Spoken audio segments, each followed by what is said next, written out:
For much of modern history, humanity has lived under the belief that the world learns from its mistakes. After two devastating world wars and decades of Cold War tension,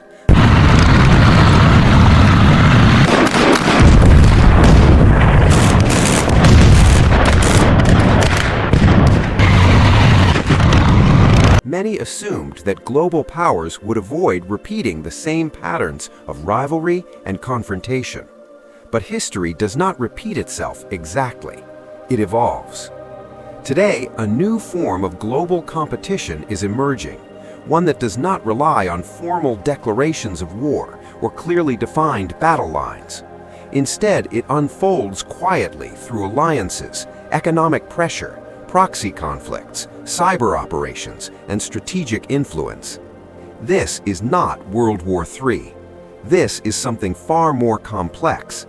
This is the rise of Cold War 2.0.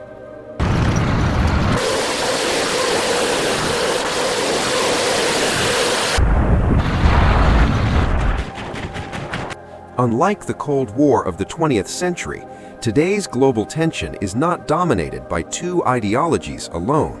Instead, it is shaped by shifting alliances, regional ambitions, energy politics, technological dominance, and the struggle to control the future global order.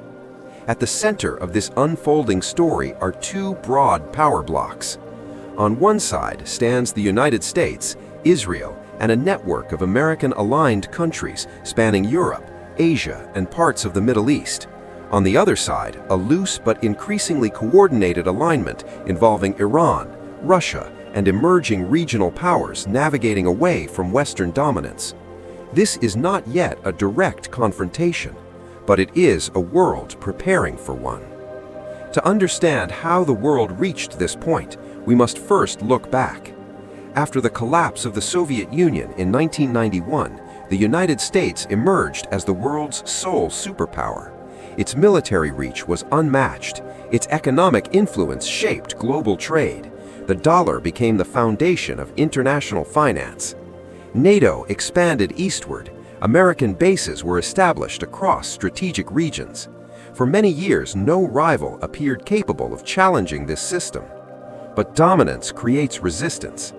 Russia, once weakened and politically unstable, slowly began rebuilding its military and national identity. Through strategic planning, modernization of its armed forces, and the use of energy exports as leverage, Russia reasserted itself as a key global actor. At the same time, Iran followed a very different path. Unable to match Western military power directly, Iran invested in asymmetric warfare. Rather than building massive armies, it built networks. Influence became its weapon. Allies and aligned groups across the Middle East allowed Iran to extend power without direct confrontation. This strategy reshaped the region. Meanwhile, the Middle East itself began to change. Traditional alliances were questioned. Energy markets evolved. New powers emerged. Saudi Arabia, long considered a firm American ally, began exploring a more independent foreign policy, engaging with Russia, China, and even opening diplomatic channels with Iran. These shifts did not occur overnight. They unfolded quietly, strategically, and deliberately. On the American side, one alliance remained constant: Israel. Israel occupies a unique position in global geopolitics. It is not simply a regional power. It is a strategic partner deeply integrated into American military, intelligence, and technological systems. Advanced missile defense, cyber warfare capabilities, and intelligence sharing place Israel at the core of U.S. Middle East strategy. For the United States, supporting Israel is not only ideological, it is strategic. Israel provides stability in a volatile region, intelligence access, and a forward presence in one of the world's most sensitive geopolitical zones. Any threat to Israel is therefore viewed as a challenge to the broader US-led order. This is where Iran enters the equation. Iran views Israel as both a regional rival and a symbol of Western dominance in the Middle East. This rivalry is not limited to rhetoric. It plays out through indirect confrontations, strategic positioning, and regional power struggles. But Iran rarely acts alone. Russia's role complicates everything. Russia does not seek global dominance in the same way the United States does. Instead, it seeks leverage. By positioning itself as a counterbalance to Western influence, Russia benefits from a multipolar world, one where no single power can dictate terms. Through arms sales, energy partnerships, diplomatic backing, and veto power at international institutions, Russia inserts itself into conflicts without fully committing to them.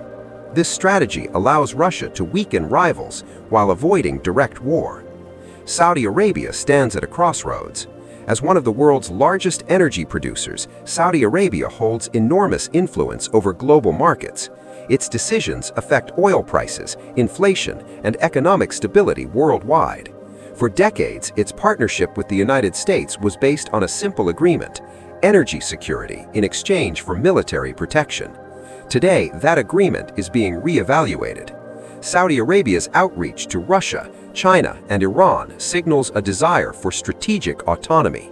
Rather than choosing sides outright, it seeks to become a power broker, balancing relationships to maximize influence. This balancing act could determine the future of the Middle East. What makes Cold War 2.0 fundamentally different from its predecessor is how conflicts unfold. Modern wars rarely begin with armies crossing borders. They begin with cyber attacks.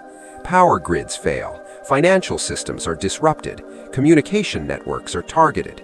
Disinformation spreads faster than any missile. Public opinion becomes a battlefield long before soldiers are deployed. At the same time, proxy wars intensify.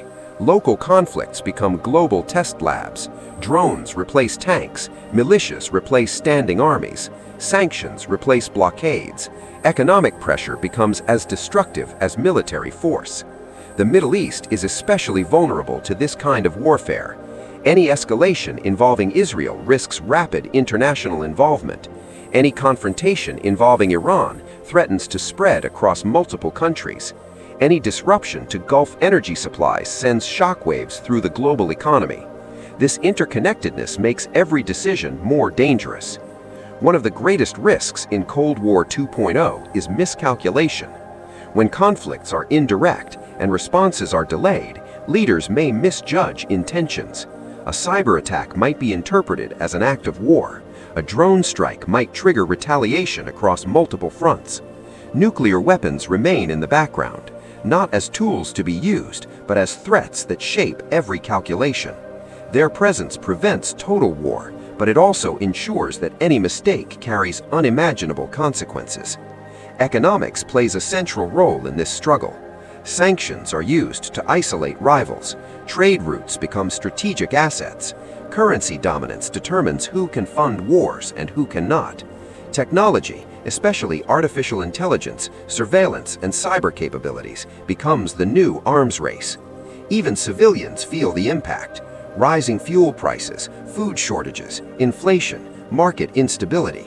These are not accidental outcomes. They are often direct consequences of geopolitical tension. Cold War 2.0 is not about who fires the first shot. It is about who controls the system, who sets the rules of trade, who dominates technology, who influences global narratives, who can withstand economic pressure longer. The most dangerous aspect of this new Cold War is that it does not feel like war. Life continues, markets open, diplomacy continues, but beneath the surface, competition never stops. History shows that long periods of tension can last decades. They can also collapse suddenly. The future will be shaped by decisions being made today, many of them invisible to the public, negotiated behind closed doors, driven by fear as much as strategy. Cold War 2.0 is not inevitable destiny, but it is already underway. Whether it remains a managed rivalry or escalates into something far more destructive depends on how power is used, restrained, and challenged in the years ahead. The world is not standing on the edge of war. It is standing inside a slow-moving one.